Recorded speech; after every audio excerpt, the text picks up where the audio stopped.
Breaking news updates. Naglagay si Renz Abando ng 12 puntos sa 5 of -7 shooting para tulungan si Anyang na hatiin ang mga assignment nito sa weekend sa Korean Basketball League Manila, Philippines sa paghaharap ng dalawang Pinoy standout sa Korean Basketball League KBL. Tinalo ni Renz Abando at ng defending champion Anyang Jungkwonjang Red Boosters si SJ Bell Angel at ang Daegu KOGAS Pegasus, 71-80 noong Linggo 5 ng Nobyembre.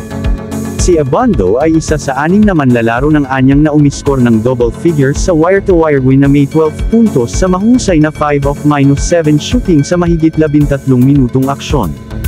Nalampasan din ng Gilas Pilipinas high flyer na si Abando ang double-digit na scoring sa 84-82 pagkatalo ni Anyang sa Joshua Toralba Lesgoy ang Sono Sky Thunders noong Sabado 4 ng Nobyembre kung saan umani siya ng 16 na puntos.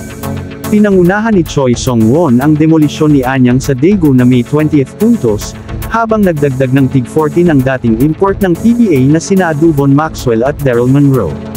Pumakbang si Justin Gotang habang naka-score si Changwon ng back-to-back na panalo ng KBL.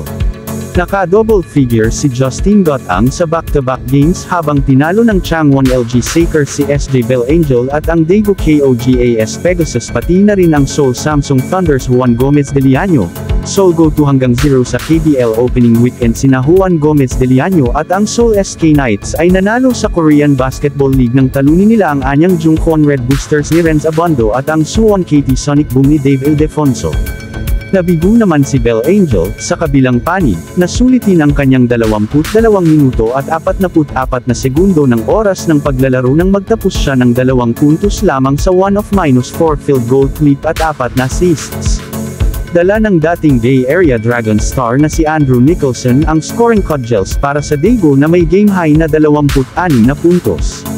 Umakyat si Anyang sa ika-5 pwesto na may 3-3 record, habang si Daegu ay nanatili sa ilalim ng pack sa 1-5. Sa kabilang laro, kinumplito ni Ethan Alvano at ng Wonju DB Promi ang 70-79 comeback win laban sa Ulsan Hyundai Mobis Phibus upang manatiling walang talo sa 6 na outings. Sa kabila ng pagbaril lamang ng 4 of -13 mula sa field, nagtapos ang Filipino-American guard na si Alvano na may 14 puntos, kasama ang 2 rebounds, 7 assists, at 2 steals para kay Wonjo, na nahabol ng 14 na puntos sa halftime, 54-40. Masyadong pinatunayan ng kapwa import ni Alvano na si Dedrick Lawson ang kanilang mga kalaban nang magsama siya ng monster double-double na 36 na puntos at 11 rebounds. Si Abando ay isa sa 6 na manlalaro ng Anyang na umiskor ng double figures sa wire-to-wire win na may 12 puntos sa mahusay na 5 of -7 shooting sa mahigit 13 minutong aksyon. Nalampasan din ng Gilas Pilipinas high flyer na si Abando ang double-digit na scoring sa 84-82 pagkatalo ni Anyang sa Joshua Toralba Lesgoy ang Sono Sky Thunders noong Sabado 4 ng Nobyembre.